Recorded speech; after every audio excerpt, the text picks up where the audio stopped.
Իսկ դու արդեն որոշել ես, թե որ երկրներ պիտի այցելես 2025 թվականին։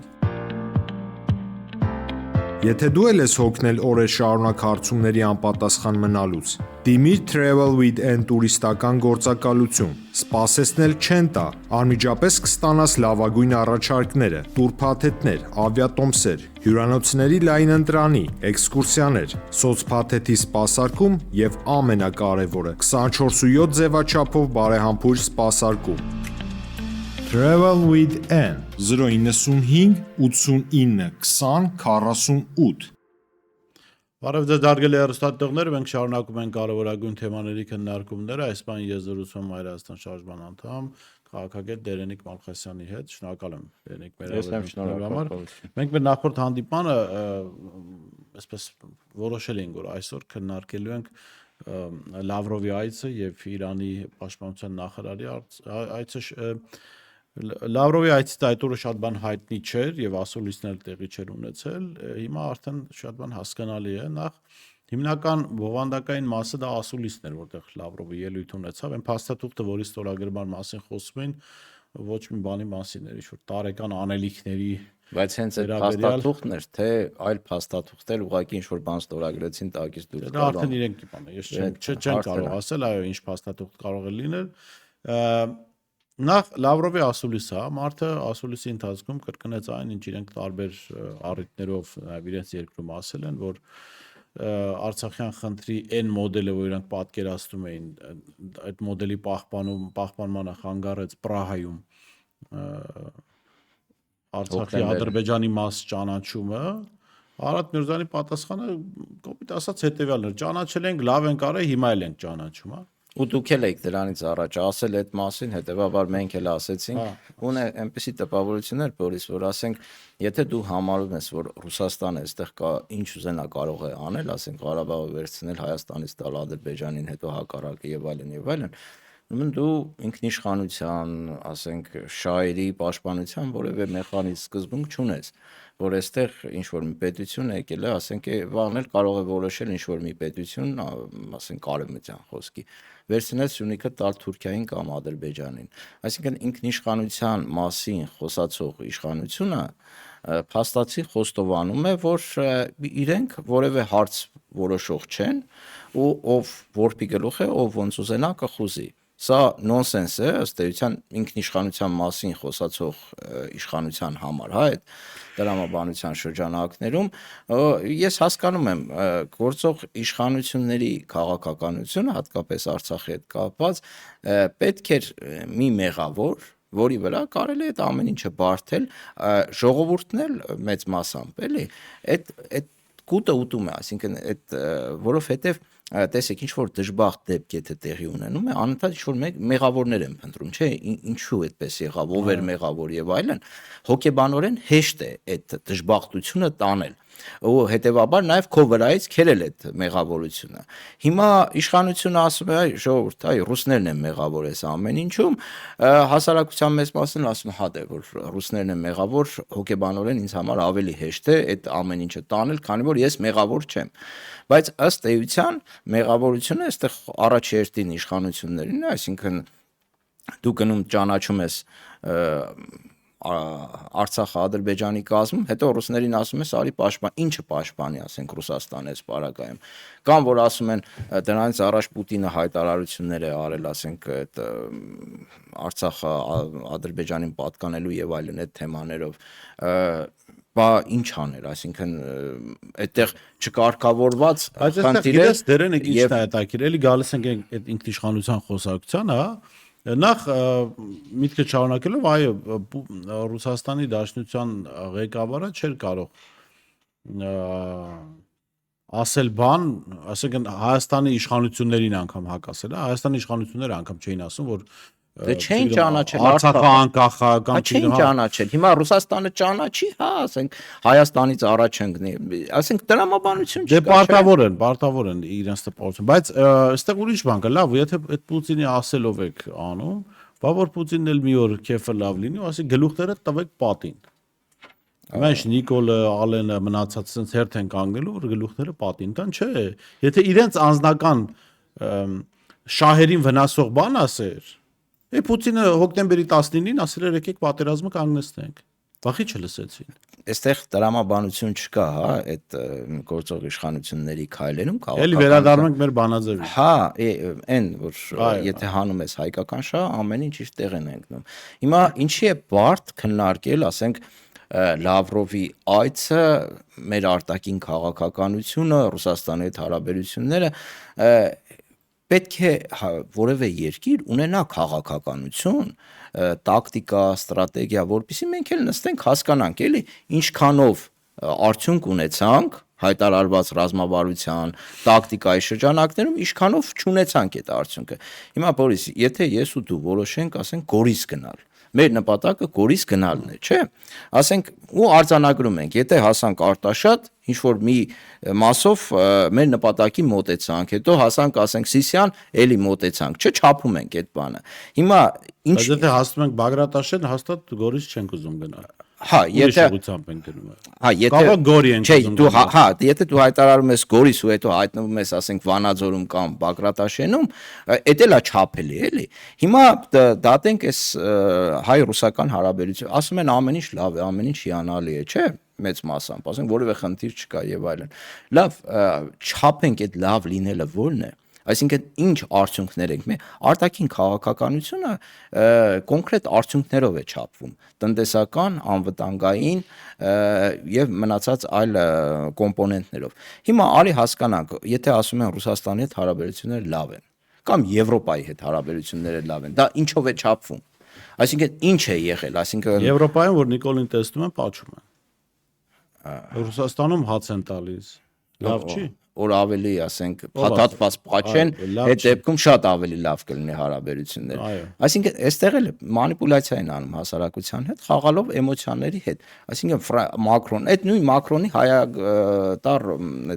գրառումների նման է, այսինքն, հա ինչ որ հայերենով ինչ որ գրառում է անում, ամբողջ Ֆրանսիա, Մակրոն եւ այլն, բայց դա կոնկրետ ինչ է տալիս մեզ։ Շատ տեղին դիտարկում արեցել, այո, արտաքին քաղաքական հարաբերությունների լավ կամ վատ լինելը պետք է ինչ որ չափելի բան ուներ։ Կոնկրետ ինչ պայմանագիր ստորագրվեց, տնտեսական, քաղաքական, անվտանգական, ինչ ստացանք այդ։ Մենք որ լսում ենք արևմտամետ այս գործակալական խմբակին կամ երիտ ինչ ոնց էր, Եվրոթուրքերին, այս հետաքրքիր ձևակերպում են։ Իրանք ինչ են ասում են, հələ դուք ԵԱՏՄ-ից դուրս եկեք, հապկից դուրս եկեք, տեսեք, կարողա լավ լինի։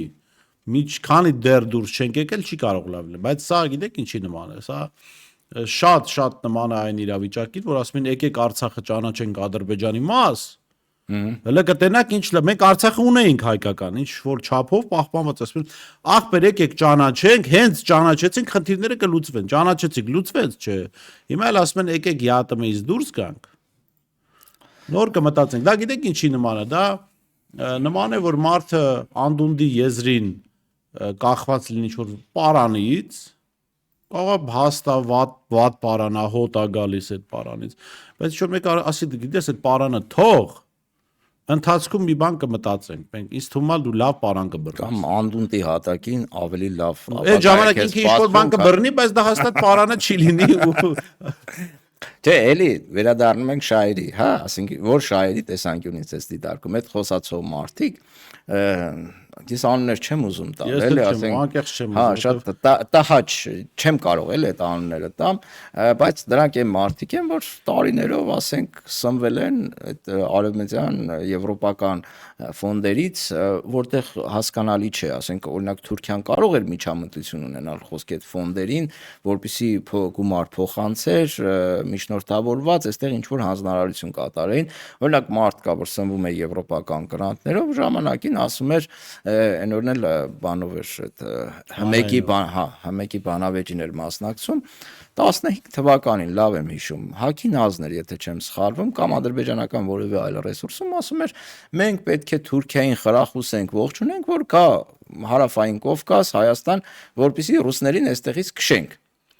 Հիմա Թուրքիան ինչ էր տալու Հայաստանին կամ ինչ կարող է Թուրքիան տալ Հայաստանին, որը ասենք Ռուսաստանը չի կարող տալ։ Միշտ էլ այդպես է լինում, երբ որ Հիմա այդ կներես, այդ մարդկանց ասածները, որ մենք քննարկում ենք, հա, ասենք հələ դուրս եկեք, հետո կտեսնենք եւ այլն։ Այդ մարդիկ ոչ թե խոսում են Հայաստանի շահերից, հայ ժողովրդի շահերից, իրենց իջնում է կոնկրետ հանձնարարականներ։ պատվերներ շատ կոնկրետ գրված եւ այլն մի քանի անգամ բռնվել են իմիջայլոց ասենք մեյլեր են ուղարկել դեսպանատնից, եթե չեմ սխալվում Միացյալ Նահանգների դեսպանատնից Լավրովի դեմ ցույցերի մասնակցում էր այդ մարդը, էլի, ում որ ուղարկել էին, բայց սխալ էր գնացել, էլի, այլ մարդու էր գնացել, որտեղ հանձնարարականներ էր, որ պետք է ակտիվանաք Պուտինի դեմ։ Այդ էլ 16 թե 17 թվականներ։ Պետք է Պուտինի դեմ շատ կոշտ հայտարարություններ անեք։ Այսինքն մեթոդիչկաներ են, հա իջնում է, ասենք հրահանգը, այդ մարդիկ ելնում են սկսում են խոսել։ Եթե մի ժամանակ այդ մարդկանց մուտքը համեմատաբար փակ էր հանրային հեռուստաընկերություն կամ այլ ռեսուրսներ, հիմա բաց է, նույնիսկ ողջունվում են այդ մարդիկ։ Չնայած այն ժամանակ էլ նախորդների ժամանակ էլ մի բան չէր, էլ այդ մարդիկ ասենք ռասկրուտկա են լինում, լավ գումարներ էին աշխատում, լավ ռեսուրսներ էին ստեղծում եւ գովազդում են այն թրքական նարատիվները, որ հիմա ավելի լկտիաբար են անում։ Այսինքն այդ մարդիկ խոսում են իրենց տերերի շահերից ելնելով։ Հիմա մենք պետք է որպեսզի մենք հստակ հասկանանք, թե ինչու հետ գործ ունենք, դրա համար կա վրացիները վերջերս ընդունեցին, ամերիկացիները 30-ական թվականներին են ընդունել, Ֆրանսիայում կա նման օրենք, Անգլիայում կա նման օրենք, խոսքը օտարերկրյա գործակալների մասին է։ Այսինքն այդպիսի օրը դերենիկ ծիծաղել են գիտես ո՞ն Զավեշտալին, հա, որտեղ էլի այդ մարդկանց դեմքերը ամբողջ օրը իրենք փնտրում են գործակալներ, ռուսի շպիոններ, KGB-ի հենց ասես ախպեր օրենք ընդունեք։ Ասում են չէ, պետք չէ։ Ասում են ոնց, դա KGB-ի գործակալներն են ուզում որ գործակալների օրենք ընդունվի։ Ասում են ախպեր լավ, դուք համարում եք որ այս մարդիկ KGB-ի, KGB-ի գործակալներ ուզում են որ իրենց դեմ օրենք ընդունվի։ Այո։ Ինչի՞ չեք ընդունում այդ օրենք ընդունեք, ասեք եւ KGB-ի գործակալները։ Հա, օրենք ընդունենք, տեսնենք այդ գործակալները ով են։ Այդ ովքեր են դրսից փող ստա։ Բորիս ջան, շատ ախր քաղաքականությունը շատ բարդ բան չէ, եթե դու նկատի որ Զավենիչից վերջերս դժգոմ էր ու դրսից փողը քչացել է։ Քչացել է։ Այդ ինչով է պայմանավորված։ Դիտումները իջել են, հա, երևի։ Թրամփը եկավ, Թրամփը ամենաանասունիչի ֆինանսավորում։ Մեր փողը պակաս։ Բորիս ջան, արի, շատ པարզ, հա, քաղաքականությունը այդքան բարդ բան չէ, եթե շատ པարզեցնում ես։ Ասենք Չեխիայի կառավարությունը, Նորվեգիայի կառավարությունը, Բրիտանիան կամ Միացյալ Նահանգները իր քաղաքացու հարկերից վերցնում է, հա, տալիս է այստեղ ինչ որ մի,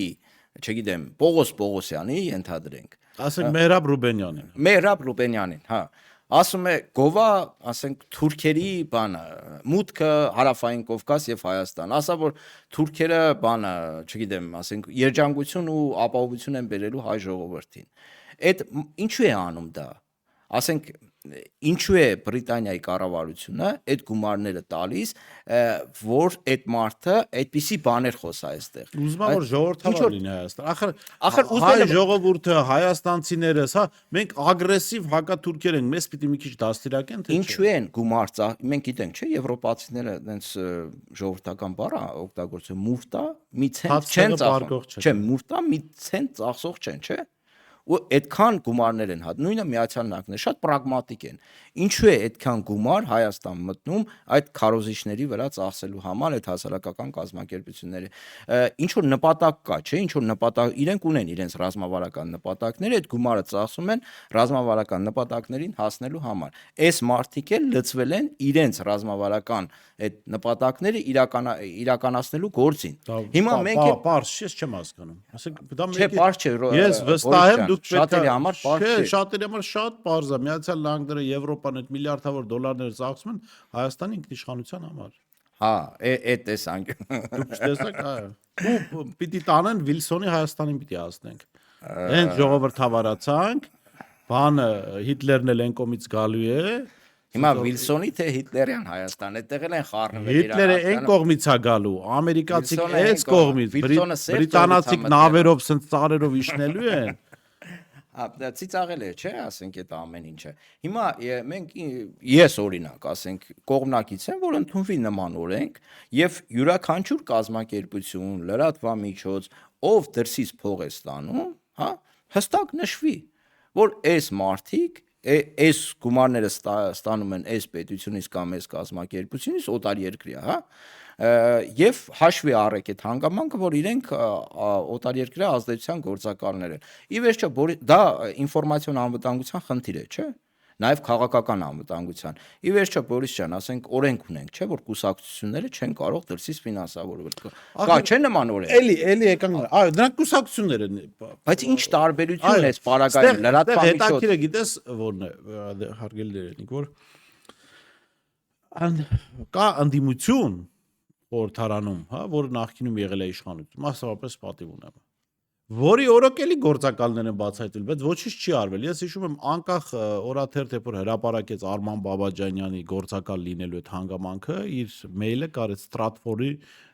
մեյլերի ցուցակում, որպես ինֆորմացիայի աղբյուր։ Իսկ Stratfor-ը ամերիկյան հատուկ ծառայությունների համար աշխատող ուղեղային կենտրոն է։ Կենտրոնական, հետախուզական վարչության Այդ փաստաթուղթը WikiLeaks-ում հայտնվել է 2011-12 թվականին։ Իշխանության չի եղել Նիկոլը։ Պատժեք այդ գործակալներին։ Այսինքն այստեղ գիտես ինչն է, ես կարծում եմ անդիմության մեջ էլ կա կոնկրետ շերտ, որը հետաքրքրված չի այս թեմայով, որտեղ խորհրդարանում դա պիտի արդեն ներկայացված լիներ այդ նախագիծը օտար երկրի գործակալների մասին։ Այո, որտեղ ոնց որ իրանք էլ ունեն գործակալներ։ Այս մարտիկ օդից են ընկել։ Այս ասենք ֆոնտանների մեջ բռնողները, պաստար բռնողները, արտգործնախարարության դեմ իրենց ճեղողները եւ մնացած ակցիաների մասնակցող ու որտեղից են, ասենք օդից չընկան, չէ՞։ Տասնյակ տարիներ այդ մարդիկ լավ սնվել, չաղացվել, ի վերջո, ասենք, եթե նայում ես, իրենց, ասենք, շատ պարզ է, հա, այդ առումով թափանցիկություն որոշակի կա, բայց ուտելու չափ այդ հատկատները այն որ խոսացինք, չգիտենք էլի ինչքանով են։ Ասենք, այդ նույն Սակունց, չգիտեմ, մյուսները, հələ բացեք նայեք, տարին, ասենք, կարող է հասնել մի քանի $100,000 օտար երկրյա ֆոնդերից ստացվող գումարները։ Հիմա ինչքանն են գրպանում, ինչքանն են ծախսում, այդ արդեն քննություն է կպարզի։ Բայց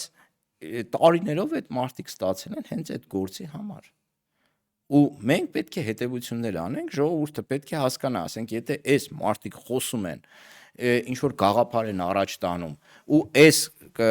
ֆոնդերից կամ այս երկրից այսքան գումար են ստանում, ուրեմն ասենք այդտեղ ոչ թե Հայաստանի շահն է, ասենք կամ Բրիտանիայի շահն է, կամ ասենք, չգիտեմ, Չեխիայի շահն է։ Դա պարզ է, որևէ կառավարություն իր շահերին դեմ փող չի ծախսում օտար երկրներում։ Ծախսում են իրենց կառավարության շահերը սպասարկելու համար։ Բայց այդտեղ մի հետաքրքիր բան կա, հասարակական լավ մեդիա գրագիտության վիճակը։ Այսինքն հասարակությունը ինքը մեդիա գրագիտություն, ասես հասարակությանը ասենք, չէ՞։ Խոստենք հետները։ Ուրեմն օրերս մենք մի հարցում էինք արել 10 մարդուց 2-ը, սա արդեն տոկոս է, 20%-ի մասին է խոսքը, առնվազն այդ մեր հարցման մասով։ Ուղղակի չէր հավատում, որ Հայաստանի պետական պարտքը ավելացել է, չեմ հավատում։ Լրագրողը ասում ֆինանսների նախարարն ասում չեմ հավատում։ Սխալ է ասում։ Այո, այսինքն մարդիկ տարական տեղեկատվական գրագիտություն չունեն, այսինքն այստեղ դարձել է պետական իշխանության, սա արդեն աղանդավորության նման, ինչ որ հոգևոր խմբակի է նման, որ մարդը ասում է պետական պարտքի մասին տեղեկատվությունը բաց դրած, չեմ հավատում։ Ֆինանսների նախարարն ասել, չեմ հավատում։ Հիմա դուք ասես սրանք գործակալներ են, ճշմարտացի մենք կասենք սրանք գործակալներ են, եկած չեմ հավատում։ Մարդը տես ուզում եմ ես Եվրոպա տան, ինչ լավ է։ Էլի չհապելիության խնդրին գանք, այդ մարդիկ ովքեր հավատում են, չնայած ես իրոք շոկի մեջ էի այդ հարցումից ասում, քանի 6 թե 7 միլիարդով ավելացել է պետական պարտքը, չկա նման բան, էլի սուտ եք խոսում։ Հիմա այդ մարդը, ասենք, չի ուզում, ասենք, ներվային համակարգը, ընկնի, ասենք, հոգեբուժարան, որովհետև ինքը հավատացել է, որ ամեն ինչ լավ է լինելու, հիմա փաստերով իր դեմ դնում ես, որ ոչ մի բան լավ չէ, ինքը ընկնում է հոգեխանգարումի մեջ, հետևաբար ինքը մտածում է իր հոգեկան առողջության մասին։ Ես այդպես կարող եմ մեկնաբանել։ Բայց կա մի շերտ, որը ռացիոնալ է դատում, որը սպասում է ռացիոնալ փաստարկված խոսքի, հա, բոլորը չեն, որ ասենք շոուների վրա, բարձր ճճացողների վրա են, հա, ուշադրություն դարձնում կամ իրենց հավատում։ Հետևաբար այս մասով մենք մեր մասով ինչքան որ կարող ենք ժողովրդին, հասարակությանն հասկացող հատվածին ցույց տալ փաստերով, հիմա ինչ խոսում են կարող է, ասենք օդից ենք վերցնում, դատողություններ ենք անում, օրինակ ասենք լսում ես հանրայինով ասում է մենք ես հաստատ կարող եմ ասել որ ռուսները հետախուզական տվյալներ են փոխանցել, չգիտեմ, Ադրբեջանին եւ նրանք դիրքեր են գրավել։ Եղբայր, այդ չգիտեմ, հիմարությունն էլ չափ ունի, չէ՞։ Ասենք ստախոսությունն էլ չափ ունի։ Ասենք դու նստած ես ռուսական գենշտաբի պաշտոնյայի կողքը, որը ասենք մեյլով այդ բաները ուղարկում։ Ես ասում նման տեղեկատվության կարող է տիրապետել միայն KGB-ի գործակալները։ Այդ ձեր ասած KGB էլի։ Կամ հիմա այս մեր ԱԱՑ-ն խնդրեմ ունի, որ ունեցել է տեղեկատվություն ու հայտնվել է ինչ որ օտարերկրյա շահերը սպասարկող մարդու ձեռքում, հա, այդ ամեն ինչը։ Կամ այդ մարդը, ասենք, ռուսական գենշտաբի ներկայացուցիչը, որ նստած եղել է, տեսել է, որ ասենք մեյլ են գրում այնտեղ։ Դերենը ես կարծում ակնհայտ է, որ առաջին տարբերակն է, այն որ մեր ԱԱՑ-ն խնդիր ունի, դա պարզ է նաև նրանից, որ ԱԱՑ-ի գործակալների թղթերը հայտնվում են տարբեր մարդկանց ձեռքերին։ Դե, հա, հայտնի մարդու, այո, սա ողբերգություն է, սա այսինքն պետական ինստիտուտ, որը ըստ էության իր խնդիրը չի կատարում, ոչ միայն չի կատարում, այլ նաև ինքը աշխատում է ինչ-որ անհատների համար։ Միացյալ Նահանգներում կա այսպիսի ինստիտուտ, չէ, բան, մասնավոր խուզարկում։ Սա ԱԱԾ-ն դարձել է օրվա իշխանությունների մասնավոր խուզարկու ընկերություն։ Ну սատանային բռնում չէ, այսինքն օրվա իշխանությունով է, Նիկոլ Փաշինյանը զանգում ասում ախպեր, մարդ կգնաք ընդ սատանա բանկը բռնե կամ հələ ինձ հետաքրքիր է, այս իմ օպոնենտը իր տունը ինչ է խոսում այսօր, մի հատ կլսեք կամ կնոջ հետ ինչեր է անում։ Ինչեր են անում, հələ մի հատ Արարատին լսեք, տենանք այդ ինչ պլաններ ունեն, հələ մի հատ Ալենին լսեք։ Հանուն արդարության նշենք, որ Բորիս ջան, այդ բարքերը Նիկոլի օրոք չի դրա համար օրվա իշխանության, դա այսօր Նիկոլն է, երեք ուրիշ մարդ։ Հիմա այդ մարդկանցից, որ այդտեղ է մեր ազգային անվտանգությունը ապահովող կառույցում է այդ վիճակը, որ նման փաստերի առաջ են կանգնում, բա մնացած առումներով ինչ կլինի։ Այսինքն Հայաստանը դարել է, չգիտեմ, օտար երկրյա գործակալների բնապահպանության նախարարություն լավ վիճակում, ասում են ինստիտուցիոնալ բնապահպանության նախարարությունը։ Ну ԱԱԾ-ն լավ չի, բայց բնապահպանությունը։ Հա, իմիջիալից այդ բնապահպանների մասին Բորիս ջան, չի կարող լինել մի երկիր, որտեղ ասենք հայ բնապահպանը էլի հայտարարի, որ Հայաստանի արդյունաբերական ողնաշարը հանդիսացող հանկարծունաբերական ընկերությունները աղտոտում են գետերը, որը լցվում է Ադրբեջան ու դա չի կարելի։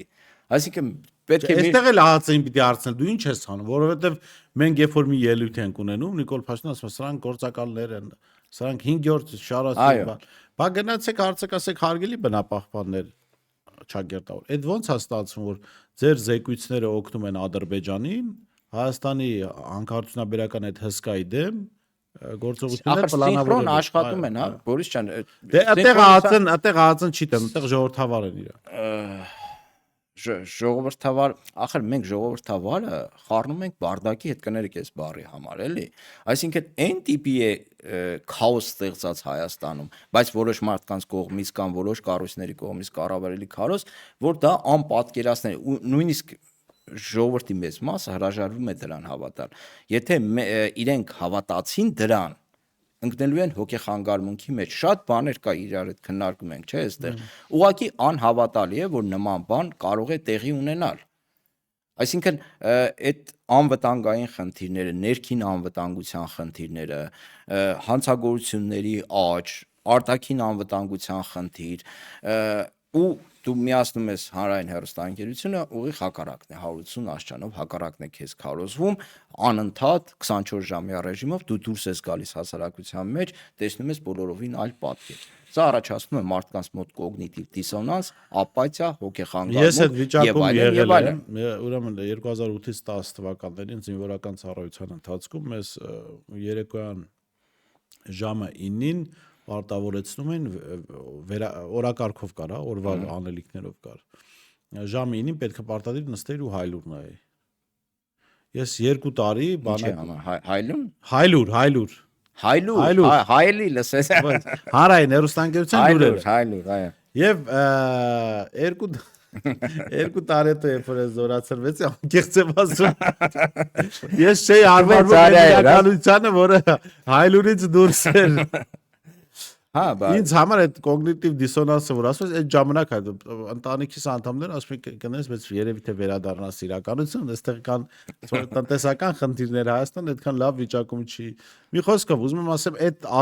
դրա ազդեցությունը ես ին վրա զգացել եմ այնպես որ ես հասկանում եմ հասարակության այն շերտի վիճակը, որը հանրային հերոստանգերության լուրերի ազդեցության տակ է մնացել։ Որտեղ այդ լուրերը որ նայում ես, ապրող, այո, այդ լուրերը նայում ես, ամեն ինչ հրաշալի է, ծաղկում է, Նիկոլ Փաշինյանը ամեն օր ինչ-որ բան է բացում, Աննա Հակոբյանը ինչ-որ մարդկանց է փրկում, կողքից էլ կրթում, չնայած այսօր երեք նայեցի, ինչ էր ասել, հա, ինչ-որ Սեսան թերցեմ, սա արդեն Աննան շատ չափից դուրս է կրթվել։ Ինձ թվում է կանգնեցրեք նրան, հարգելի Նիկոլ Փաշինյան, կամ ոչ այդքան հարգելի, ասեք այստեղ ինչ որ մարդու նյութ է կիսվել, ասում են հերթական խոտակեր Աննասունը, որը ինչպես յուրաքանչյուր չորքոտանի պատասխանատու չի իր խոսքի համար, ավելի ճիշտ բառաչացի համար։ Սա թարգմանեն, ասենք տանեն դնեն Պուտինը կին չունի Թրամփի կնոջ առաջ, Հայաստանի վարչապետի կինը ասենց Կասի փաստորեն այսպես էլ կարելի էր։ Այսինքն կարող է կրթել նաև Մելանիա Թրամփին օրինակ։ Աննա Հակոբյանը։ Հա, բա որ տանեն ցույց տան, կասի փաստորեն կարելի է որ առաջի տիկինը հրապարակային նման հայտարարություններ անի, չէ՞։ Այսինքն կարող է այդ փորձը վարակիչ լինել Մելանիա Թրամփի համար, Մակրոնի կնոջ անունը չգիտեմ։ Աննա Հակոբյանի դեպքում ոչ միայն այս փորձն է վարակիչ, բայց ամեն դեպքում։ Դե ամեն դեպքում։ Սա գիտեք ինչ ինձ համար ես հիմա որ բան չունեմ ասելու, Բորիս ջան, հիմա որ այդ նույն մարդկանց ասես, գիտեք, Աննա Հակոբյանը հրապարակային նման բաներ անում, կասի ֆեյք է, չեմ հավատում որ նման բան կա։ Դե մենք 2018-ին մի այսպեսի փորձառություն ունեցանք, հետաքննություն ենք արել, պարզել ենք, որ Նիկոլ Փաշինյանը կնոջ հետ Միացյալ Նահանգներն ինչ-որ հայ համայնքի միտինգի մասնակցելու համար $540,000 գումար էր ծախսել մեկ թռիչքի համար, որ մասնավոր բիզնես ջեթով գնա, ամենահաճախ հանդիպող մեկնաբանությունները սա էր, սրանք են։ Չենք հավատում, իսկ եթե արել են, լավ են արել։ Այսինքն իրանք սկզբում չեն հավատում, բայց եթե արել են, ուրեմն լավ են արել։ Բայց հիմա մնացել է չհավատալը։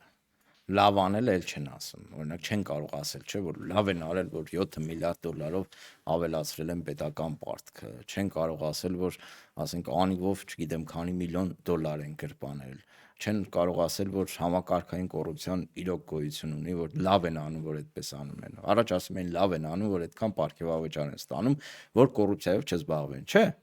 Այդ հիմնավորումը կար։ Հիմա ասենք չեն կարող ասեն, որ լավ են անում, որ կոռուպցիոն բաներով են զբաղվում, որովհետև այն ժամանակ արդեն ասել էին, որ այդ պարգևավճար աշխատավարձի բարձրացումը անում են, որպեսզի կոռուպցիայով չզբաղվեն։ Բարձրացումը սրանք ավելի ակա են, էլի, համ պարգևավճար են ստանում, համ բարձր աշխատավարձ, մի հատ էլ կոռուպցիայով են զբաղվում։ Լավ չի։ Այսինքն այլասերվածության աշճանը։ Նիկոլ ասեց, չէ, ասեց, քանի որ բարձր կարգի մասնագետներ են, որպեսզի նրանք չգնան մասնավոր սեկտոր։ Իմ ճանաչած ԿՊԱ-ականներից երևի միայն Ալեն Սիմոնյանն էր, որ միջև իշխանության ինչ որ ֆինանսական վատ վիճակում չէր։ Ասենք պարտքով գարեջուր չէր խմում, Հա, մնացածը բոմժին 5 էին պակաս, ասենք մի 4-5-ը ես գիտեմ Ալենի մոտ էին աշխատում, 200,000 աշխատավարձ էին ստանում, այս sense գոհ էին իրանց կյանքից։ Դու շատ նրանք մասնավոր ուր էին գնալու, ինձ հետաքրքիր է։ Շատ բարձր թիվը 200,000 իրենց համար, ասենք, էդի երևի այն բարձր խավի ներկայացուցիչները։ Այսօր այդ մարդիկ բան առաջի դեմքերն են Նիկոլից բացի։ Հա, բայց մարդ կա, ասենք, այն օրը կարդ չգիտեմ որտեղ է կարդում, ասում է, այնքան պարտ կանեցել, փորձել է ինքնասպանություն անի։ Հայտի դեպք է, հայտի։ Ես առաջի անգամ լսեցի։ Բայց հիմա ինքը բան ունի, ահագին փող ունի։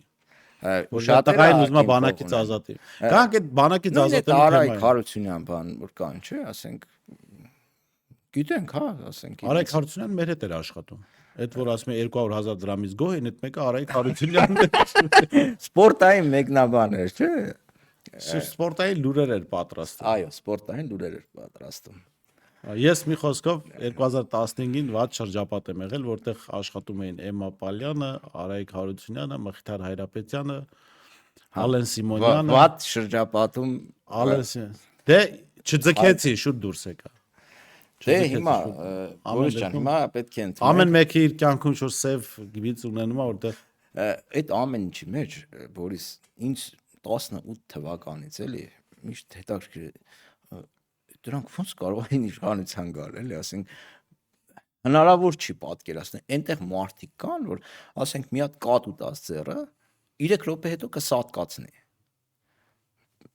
իր գործողություններով, էլի, ոչ թե սադիստական մղումներով։ Ասենք դաժե կատվին կերակրել չի կարող։ Արա ոնց կարող են դրանք։ բայց մոռանանք, որ դրանք միջև 18-ով կատու էլ չունեին, որ սատկացնեին։ Չէ, չունեին, որովհետև ասենք որևէ մեկ իրենց կատու չէր վստահի։ Որտեղ այն ինչ որ կատուն պետք ուտեր իրանք կուտեին։ Բորիս մարդ կա, Ավել ընտանիքի անդամ կուներ։ Մարդ կա, որ ասենք կենսագրությունը կարդում էր 18 թվականին։ Ասենք ծնվել է, դպրոց է գնացել, ու ասենք չի արել ու ու նշանակվել է մարզպետ 18 թվականին։ Հասկանում ես։ Ասենք ես մինչև հիմա այդ մշակութային շոկը չեմ կարողանում հաղթահարել։ Ես մի քանի կպականների ֆիքսել էի, շատ ծիծաղել եմ։ Կենսագրության մեջ գրելու բան չունեն, ասել քեզ ծնվել են ու պաշտոնի են նշանակվել, այդ արանքում, որպեսզի կենսագրությունը շատ դատարկ չլինի, գրում էին իրենց մասնակցած կոնֆերանսների անունները, սեմինարների են գնացել։ Մի շաբաթ եղել ենք Ծաղկաձորում, մի շաբաթ Դիլիջանում, ու դա էր իրենց կենսագրությունը, իրականում դվողբերգությունը մի Իմիջիայլոց այդ 18 թվականին ամռան է արդեն նու աշնան մոտ Վիկիպեդիայի բաներ բացեցին իրենց անուններով։ Ասենք գրված է խոսքի պետական գործիչ, պետական քաղաքական գործիչ։ Այդ հրապարակային 18 թվականին հրապարակային Facebook-ում գրեցի, ասի տղաներ, աղջիկներ, հո դուք հիմար չեք։ Դուք ինչ պետական հարց էր տալի, դե մենք ոնց պատասխանում ենք այդ հարցին։ Դե այն ժամանակ շատ դժվար էր, չէ՞, քննադատելը։ Մենք այդ դժվարությունների միջով անցել ենք, այնպես որ հանգիստ մենք քննադատում ենք, հետո մեծ մասին գիտենք, ճանաչում ենք, գիտենք Հիմա այդ մարդիկ իշխանության են ու մենք քննարկում ենք տարածաշրջանային հարաբերություններ, Ռուսաստանի հետ հարաբերություններ, չգիտեմ, աշխարհակաղակական ինչ որ իրավիճակներ։ Այս մարդիկ, էլի եմ ասում, իսկի կատվին չեն կարող տեր լինել, ուր մնաց պետությանը։ Այսինքն մենք հայտնվել ենք մի խորագույն ճգնաժամի մեջ, որի մեջ վերջին 30 տարիների ընթացքում չենք ունեցել ու նման դեպք կարող է եղած լինել, նույնիսկ չեմ էլ համեմատի, բայց ասենք 1920 թվականի աշնանը ենթադրենք, հա, որ երբ որ կործանվում էր պետությունը, կարող է նման համեմատականներ տարվել, բայց ընդհանուր առմամբ մենք գլոբալ ճգնաժամի մեջ ենք պետականության, որովհետև Հայաստանի իշխանությունը, ֆորմալ Հայաստանի իշխանությունը ըստ էության վարում է քաղաքականություն, որը աղերս չունի հայկական շահերի, հայկական պետականության շահերի հետ ու բնակության ինչ որ մի մաս լեգիտիմացնում է այդ քաղաքականությունը։ Այսինքն սա հանցավոր գործարք է պետության դեմ իշխանության, դե ֆակտո իշխանության ու հասարակության մի մասի։ Այսինքն այդ երկուսը հանցագործություն են կատարում ընդդեմ պետականության։ Սա նոնսենս է։ Հայո, ցավոք սրտի եւ մեծ վիճակը դեռ տեսանելի չէ երբ կավարտվի։ Նու 26 թվի եթե ժողովուրդը ճիշտ ընտրություն կատարի, մյուս կողմից այո, գիտես, ինձ համար հատկապես դժվար է տեսնել ինչ է գտնում, որտեղ էլի եմ վերադառնում նրան, որ դրանց մեծ մասին մարդ հասցրել է ճանաչել եւ հենց այդ ճանաչելու պատճառով ասում ես, լավ, այս պետությունը ում ձեռք տանգել։ Ում ձեռք։ Մեկը կար խորհրդարանում այսպես բարձրագոչ հայտարարություններ էր անում, այս վերջերս լավ մի տուն էր գնել, հա, հայտարարագիրը բավական լցվել է, 17 թվին այդ մարդը տարական աշխատանք էր փնտրում։ Այսինքն մարդը գործազուրկ էր եւ խնդրում էր ծանոթների միջոցով գտնել աշխատանք իր համար, այսինքն խոսքը ընդամենը 100-120 հազար դրամի աշխատանքի մասին էր։ Այսինքն այդ ոնց եղավ, որ այդ մարդիկ միանգամից հենց եկան իշխանության պարզեց որ հարուստ մորքուր հորքուրներ ունեն, քերիներ ունեն, Արգիշտի Քարամյանը չէ՞ որ քեր ուներ, որ դրսից բողեր ուղարկում։ Կարամյանը ֆենոմեն էր Հա, այս իշխանությունը։ եւ հավելա որ ժողովուրդը սա չի տեսնում։ Ինչ որ ժողովրդի մի զգալի հատված չի ուզում այս իրականությունը տեսնել։ Ինձ թվում է տեսնում են, նայում են, բայց չեն տեսնում այս ամեն ինչը, որովհետև հոգեբանորեն էլի եմ նշում, իրենց համար շատ դժվար է։ Այսինքն մարդիկ ոնց էմոցիոնալ շոկ ապրելով, նույնիսկ հա այդ ուրախությունից, այդ հրճվանքից 18 թվականին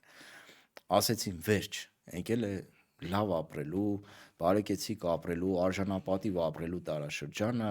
վերջապես մեր խնդիրները լուծված են։ Ու իրենք ամեն գնով, բոլոր հնարավոր միջոցներով աջակցել են գործող իշխանություններին։ Բայց հիմա մենք կանգնել ենք կատաստրոֆայի առջև։ Հիմա եթե այդ մարդիկ ընդունեն, որ կատաստրոֆա է ըստ էության, իրենք պետք է ընդունեն նաև իրենց մեղավորությունը, չէ՞, որ այդպես է տեղի ունեցել, նման իրավիճակի է հանգել։ Ես հələ 18 թիվը այդքան չէի մեղադրի, բայց 21 թվականից հետո արդեն Նիկոլ Փաշինյանին լեգիտիմություն տալը քվեարկելով, հա, դա արդեն ինձ թվում է հոգեբանական խնդիր է, այստեղ քաղաքական տրամաբանություն չի աշխատում, որովհետև այդ մարդիկ չեն ուզում ընդունել, որ ասենք այս աղետի հիմնական պատճառներից մեկը գործող իշխանությունների, մեկ բառեմ ասում, ապաշնոր քաղաքականության հետևանք է։ Հասկանալի է, շնորհակալ եմ Դերենի, չնայած վերջում մի փոքր հարց կա, կուզեի դրա մասին կարճ խոսեինք։ Բանը Արարատ Միրզոյանը Լավրովի հետ ասուլիսի ընթացքում լրագրողի հարցինի պատասխան ասում եմ մենք չենք դիմել Եվրոպա գնալու համար, բայց այս մարդիկ օրենք են ընդունել, որ Եվրամիություն պիտի մտնեն, բան պիտի անեն, չէ՞։ Իրանք էլ երկրորդ ընթերցման խորհրդարանը վերջնականապես ընդունեց այդ փաստաթուղթը։ Հիմա սա ինչ է, չգիտեմ, իմ մոտ տպավորություն է, որ իրանք ռուսական կողմի արձագանքից վախենալով փորձում են այս պահը մի քիչ փապկացնել։ Մյուս կողմից մենք ֆիքսել ենք, որ այս տարիներին ամեն անգամ իրենք մտել են հակառուսականության դաշտ, հա, հետո ռուսները ինչ որ բարկացել են, սրանք ռուսերին համոզել են, որ ախպեր ստեղից այն կողմ չեն գնա, այդ իրենց եկած տեղը բետոնել են, հետո մի քիչ ժամանակ անց դրանից առաջ են գնացել, հետո էլի ռուսները այս տեղից այն կողմ չեն գնա։ Հիմա այս անգամ էլ իմ մոտ տպավորություն է, որ ինքը Լավրովի մոտ փորձում էր համոզմունք ստեղծել, որ ախպեր հա օրենքը ընդունել ենք Սերգեյ Վիկտորովիչով, մենք այն կողմ չենք գնա, բան, բայց ակնկալիքով որ ժամանակ կշահեն, հետո վերջնական քայլը կանեն։ Այստեղ էլի ժարգոնային բառ օգտագործեմ, ես չգիտեմ հայերենում այդպես բառ, որ կարող է դիպուկ բնութագրել, մուտիլովկա, այսինքն մուտիլովշիկ։ Գիտեք ինչն է խնդիրը, էլի վերադառնանք այն բանին, որ պետք է նայես, թե մեր արտաքին քաղաքականությունը ինչի վրա է կառուցված, որ հասկանաս, գնում ենք Եվրոպա, թե չենք գնում, այդ գորից գնալու պատմությունն է, հա։ Հիմա գնում ենք Եվրոպա մեր արտաքին քաղաքականության այդ ռազմավարության շրջանակներում, թե չենք գնում, որովհետեւ մեկ այդ հարցին չի կարող պատասխան տալ։ Հիմա Արարատ Միրզոյանը որ ասում է, հա չենք գնում, բայց այնտեղ օրենքը կա, այդ այն շպագատի պահը, որ ասում ենք, չէ, շպագատ է իջել Հայաստանն ու իդեմս Նիկոլ Փաշինյանի, Արարատ Միրզոյանի, հիմա այդ հայտարարությունները, այդ ջղերը, որ կտրում են, հա, շատ այսպես ճողվելուց, այդ ջղերը կտրելու ձեներն է շպագատի հետևանքով։ Այսինքն այդ մարդիկ այնքան են այդ խառնակցության մեջ թաթախվել, մանիպուլյացիաների մեջ թաթախվել, որ մի ձեռով մի բան են անում, մյուս ձեռով այլ բան են անում։ Ու իրոք ճիշտ են ասում, իրենք չեն էլ գնում Եվրոպա, որովհետև Եվրոպայում իրենց սպասող ընդհանրապես չկա։ Մենք ֆիքսել ենք, որ նրանք Թուրքիա են գնում։ Հա, չկա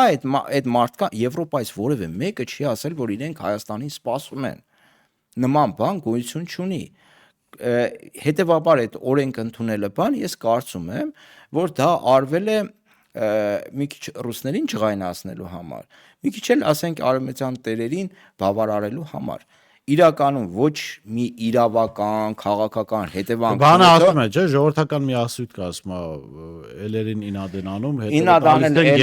հետևը տալիս են գելերին։ Հա, մոտավորապես դա է, որ հարցնես ինչի համար է կարել, ասենք ազգային ժողովը Հայաստանի բարձրագույն իշխանության կարևոր ճյուղերից մեկն է, չէ՞, միլիոնավոր դոլարներ են ծախսում, այնտեղ աշխատավարձ են ստանում եւ այլն։ Դնում օրենք է ընդունում այդ Եվրոպային անդամակցելու մասին, որ հարցնես, եղբայր, դա ինչ հետևը կոնկրետ գետնի վրա, դա ինչ արդյունք է տալիս հայ ժողովրդին հարկատուներին, որոնք պահում են այդքան, չգիտեմ, աշխատակազմ ու պատգամավոր։ Որևէ մեկը հոտաբաշխ բացատրություն չի կարող քեզ տալ։ Այսինքն օրենք է ընդունել ենք, ասենք, մեր անձնական քաղաքական կամ տերերի քաղաքական շահերից ելնելով ու վերջ, բայց դրա համար ես ու դու ենք վճարում որպես հարկատու։ Հետևաբար, վերադառնալով Արարատ Միրզոյանի այդ հայտարարությանը, չկա որևէ տրամաբանություն։ Այսինքն այդ պահին պետք է եղել նման կերպ խոսել, այդ ձև են խոսել։ Վաղը մյուս օր պետք լինի ուղիղ դրա հակառակը խոսի։ Արարատ Միրզոյանը կարող է գնալ Բրյուսել ու ասել, որ մենք, ասենք, գնում ենք Եվրոպա, մենք հայտ ենք ներկայացնում Եվրամիությանը անդամակցելու։ Կասես, ինչի այդպես արեցիր, կասի դե պետք է Հայաստանի շահերից ապախում։ Այսինքն չկա այդ ռազմավարությունը, հարգելի Բորիս, որ մենք տնենք, դիտարկենք, մենք ուր ենք գնում, Գորիս ենք գնում, թե Բաղրատաշեն։ Եվ ինչի համար։ Շնորհակալ եմ Դերենիկ հետաքրքիր զրույցի համար, սա ասեն արդեն ավանդույթ է դարձել ամեն շաբաթյա մեր զրույցները, ես շեշտեմ զրուցում էի քաղաքագետ Դերենիկ Մալխասյանի հետ, տեսություն կհանդիպենք։